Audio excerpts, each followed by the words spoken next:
Pues estamos con la segunda parte del tema de la ira y el enojo. Pues realmente, ¿qué es lo que dice la Biblia sobre la ira y el enojo? Bueno, pues dice el Salmo 37:8, deja la ira y desecha el enojo, no te excites en manera alguna a hacer lo malo. Y Proverbios 30:33 dice, ciertamente el que, el que bate la leche sacará mantequilla, y el recio se suena las narices, se saca, y el que recio se suena la nariz, se sacará sangre, y el que provoca la ira causará contienda. El provocador. Entonces, la Biblia enseña que la ira incontrolable perjudica tanto a la persona que la siente como a quienes la rodean, dice Proverbios 29:22. Aunque la ira puede estar justificada en algunas ocasiones, la Biblia dice que quienes tienen con frecuencia arrebatos de cólera no obtendrán la salvación. Uy, wow. Gálatas 5, del 19 al 21. Los principios que encontramos en la Biblia pueden ayudarnos a controlar la ira. Entonces, ¿es malo sentir la ira? ¿En qué casos es malo sentir la ira y qué podemos hacer para controlar la ira? Bueno, le voy a contestar la primera. No es malo controlar la ira. No es malo sentir ira, perdón. La ira puede estar justificada, ya les platiqué en algunos casos. Y les voy a hablar de Nehemías. Nehemías sintió mucha indignación cuando se enteró de que se estaba maltratando a otros siervos de Dios. Entonces se enojó. Nehemías 5:6. A veces Dios mismo siente ira. ¿Y se acuerdan de Jesús? Porque verdaderamente Jesús se enojó cuando estaban haciendo negocio ahí en el templo, ¿verdad? Se enojó pero no pecó, ¿verdad? Porque realmente no dijo ninguna grosería ni agredió a nadie. Simplemente los reprendió y les tiró todo lo que estaban haciendo ahí, haciendo negocio en el templo. Dice, por ejemplo, en el pasado cuando sus siervos rompieron la promesa de adorarlo a Dios, dice que Dios mismo siente ira. El pasado cuando sus siervos rompieron la promesa de adorarlo a Él y empezaron a servir a dioses falsos, la cólera del Señor se encendió contra ellos. Y dice Jueces 2:13-14. Léalo. Entonces, aún así la ira no es una característica dominante de la personalidad de Dios. Cuando se enoja siempre es por la razón justificada y controla perfectamente su ira. Porque a muchos de nosotros nos enseñaron que Dios, si no te portas bien, Dios se va a enojar, ¿verdad? Y siempre nos estaban amenazando con que Dios se enoja y entonces ciertamente así como que le teníamos miedo a Dios porque pues pues lo veíamos como un Dios enojón, ¿verdad? ¿En qué casos es malo sentir la ira? Bueno, es malo sentir la ira cuando no la controlamos o no hay una razón justificada para enojarnos. Lo que sucede la mayoría de las veces con nosotros, los humanos imperfectos, sucede que a veces nos vamos hasta los extremos. Y vamos a poner dos ejemplos aquí. Uno fue Caín y otro fue Jonás.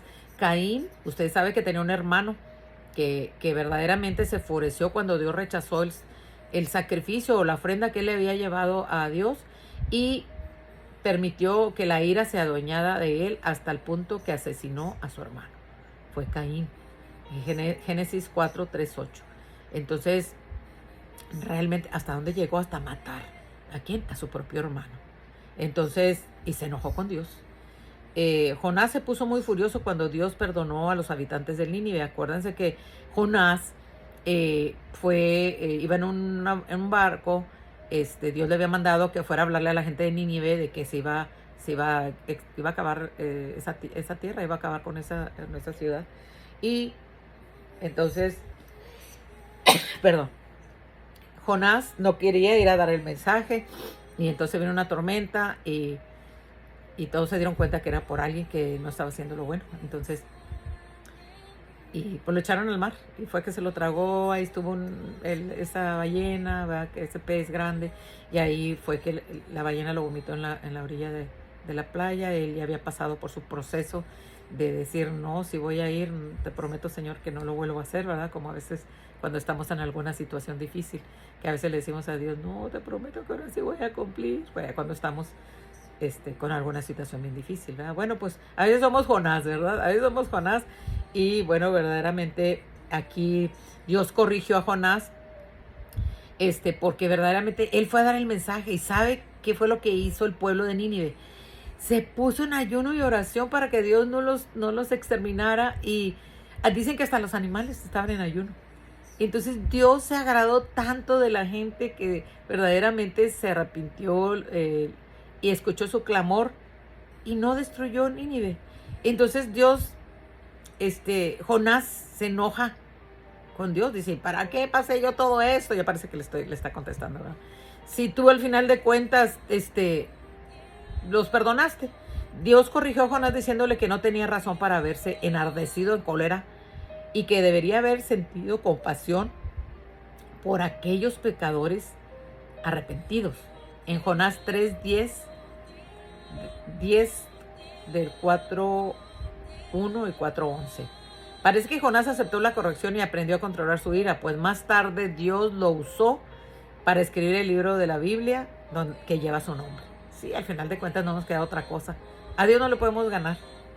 Él sabe, Él es soberano, Él sabe lo que hace y nosotros tenemos solamente que aceptar y obedecer. Entonces, ¿qué dice? ¿Cómo podemos hacer para controlar la ira? Primeramente, reconocer que la ira incontrolable es una debilidad.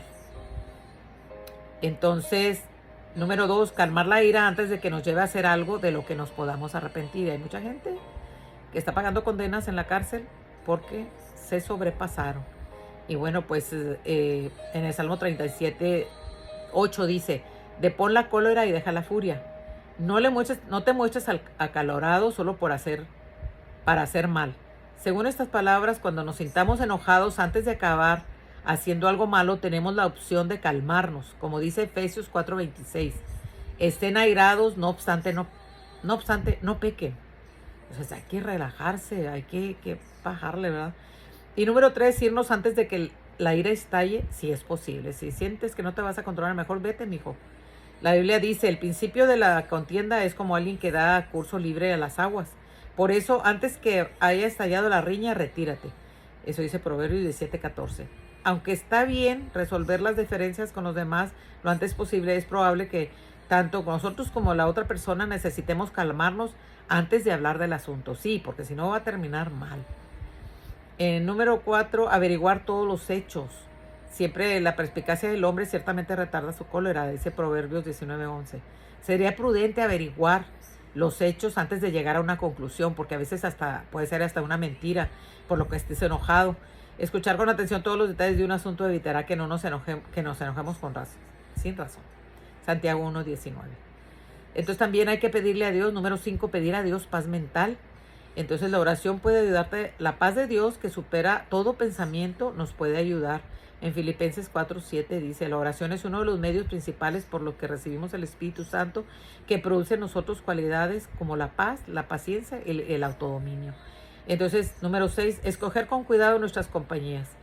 Normalmente acabamos pareciéndonos a las personas con las que nos relacionamos. Tenemos que tener bastante cuidado con quién nos juntamos.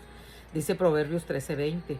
Por eso no es de extrañar que la Biblia nos advierte, no tengas compañerismo con nadie que es dado a la cólera, y con el hombre que tiene arrebatos de furia no debes entrar. ¿Por qué? Para que no te familiarices en sus sendas y ciertamente tomes un lazo para tu alma. Por Proverbios 22:24-25. Entonces, qué importante es, dice un dicho, ¿verdad? Dime con quién andas y te diré quién eres. Entonces, cuidemos eso, ¿verdad? Entonces, la vida de Pedro, yo quería platicarles un poquito de la vida de Pedro. A mí me impacta mucho porque Pedro fue un hombre bien, pero bien enojón. Era iracundo. Era un hombre astuto y sencillo, pero era inculto, era un pescador. Imagínense como cuando nosotros llegamos aquí, llegamos hablando muchas malas palabras, ¿verdad? Pero a veces afligido con un carácter abrupto, tempestivo, que habría de ser transformado por Cristo a través del sufrimiento. Y bueno, dice que Dios elige a los necios del mundo para confundir a los fuertes, en 1 Corintios 1:27. Pero con Pedro se lució, dice, él siguió siendo necio incluso después de recibir el Espíritu Santo. Así es que no tenemos que tomar este ejemplo, ¿verdad? Definitivamente. Jesús dijo, necesitamos gente que no se deje llevar por los impulsos, sino gente centrada, equilibrada y con dotes de mando. Un impulsivo es muy cercano a un imprudente. Pedro también demostró muchas veces ser impulsivo, como cuando le pidió a Dios que no le lavara los pies, que él no quería que le lavara los pies. Entonces Pedro seguía siendo impulsivo poco antes de su martirio, pero su corazón grande lo hizo volver y enfrentarlo. Pues Pedro tenía muchas virtudes, pero también tenía muchos defectos. Se quejaba de Dios, de Jesús, el cual, al igual que los otros apóstoles, había abandonado todo para seguir a Jesús y quería saber qué recibiría a cambio. Él quería poner sus condiciones. En Mateo 16:27. Pedro caminó sobre las aguas cuando el Señor se lo ordenó, pero se hundió al dudar del poder del Maestro, ¿verdad? De Jesús. Mateo 14:31. Durante la última cena, Jesús le dijo a Pedro que él lo negaría 3 veces antes del amanecer y contestó enojado que nunca se sucedería tal cosa. Indignado, ¿eh? Más tarde esa noche negó, en efecto, 3 veces a Jesús y cuando se dio cuenta de la predicción del Señor, la predicción, perdón, se había hecho la realidad. Una profunda tristeza lo embargó y lloró, pues si Dios sabe todo de nosotros. También era asustadizo, ¿verdad? Porque él cuando caminó por las aguas, pues se asustó y por eso se hundió, ¿verdad? Se acobardó, le faltó fe. La conversión de Pedro nos indica que Dios no necesita de nuestros talentos, sino que quiere nuestro nada. Que reconozcamos humildemente de Él y solo Él es el que hace que nuestros talentos fructifiquen, siendo tierra humilde que se deja labrar en el desánimo, en la tristeza y en el dolor. Y lo más impresionante es que siendo Pedro tan irritable, tan enojón, era un hombre tan lleno del poder del Espíritu Santo que aún con su sombra se sanaba a la gente. Entonces realmente no sé si usted esté en ese mismo punto, porque mi marido y yo nos perdonamos, ¿verdad? Porque realmente yo cuando llegué a las cosas de Dios se me quitó la dureza de corazón, el enojo, porque sí era una mujer dura, y pude ser una mujer amorosa, porque el amor de Cristo nos cambia. Y mi marido igual, bueno, me pidió perdón antes de que conociera a Cristo, pero porque ya me le andaba yendo. Dije, no, yo no puedo estar con un hombre así, tan enojón y tan, pues que me maltrataba psicológicamente. Pero realmente este hombre fue como un Pedro. Para mí, él fue como un Pedro porque verdaderamente tenía un carácter tan fuerte que yo lo pude ver cómo en estos últimos años de ser presidente internacional, cómo él guerrió, luchó porque la fraternidad, él dijo, así es con mi vida, yo la defiendo. Y ahí pude ver el carácter de él, ¿verdad? Cuando verdaderamente lo confrontaron, le mandaron avisos, le dijeron que él se bajara del caballo donde estaba, ¿verdad? Que era la fraternidad y que lo iban a encarcelar y que le iban a llevar la policía y que le iban a llevar abogados y él dijo, que den el primer paso, aquí los espero, porque mi mejor abogado del universo se llama Jesucristo y Él está conmigo. Que den el primer paso porque yo doy el segundo y no saben cómo les va a ir. Yo pude ver ese hombre con ese carácter tan fuerte, pero a la vez con ese amor. Yo tengo aquí una foto atrás que lo escribí en mi libro, ya el libro ya está listo, ya está pronto para salir. Él era un león por ese carácter que Dios le dio tan fuerte, pero cuando Dios se lo dijo, pero serás león cuando tengas que ser león, pero serás cordero cuando yo te diga que bajes la cabeza, que pongas la otra mejilla. Y yo lo pude ver muchas veces hacer eso y algunos de sus líderes. Entonces ese hombrezón tan grande, tan fuerte, con ese carácter, Dios lo usaba tanto, tenía una unción tremenda y no me dejarán mentir los que los conocieron. Entonces realmente si estamos aquí es porque Dios nos tiene en este lugar, no porque seamos perfectos, sino porque somos imperfectos. Yo quiero que terminemos con una oración. Padre Celestial, le damos gracias por la vida que nos ha dado. Gracias por darnos esa personalidad, ese temperamento que nos ha dado, porque verdaderamente escogió a nuestros padres para que ellos tal vez nos heredaran ese temperamento, Padre. Pero verdaderamente, gracias, Señor, porque a través de haberlo conocido y el carácter que se nos hizo, sobre todo a mí, de ser enojona, fue porque verdaderamente no me fue tan bien en la vida. Pero gracias, Señor, por haberlo conocido y por haberme hecho sonreír otra vez, por haberme dado de su amor, de su perdón. Gracias, Señor. Yo bendigo a todos y cada una de las personas que me están escuchando. Esas mujeres irritables, enojonas, que a veces no controlan su carácter. Padre, para que usted tome control de sus vidas, de mi vida y de todas las que me escuchan, los que me escuchan, y verdaderamente puedan ser un, un Pedro, Señor, que verdaderamente, aún con sus enojos y con sus defectos, seamos usados y perfeccionados cuando lleguemos a su reino. Le doy gracias, Señor, por escucharnos, por enseñarnos y por ayudarnos a ser mejores personas. Se lo pedimos, Señor, en el nombre glorioso de Jesús, que así sea. Gracias, espero que les haya servido, nos vemos pronto.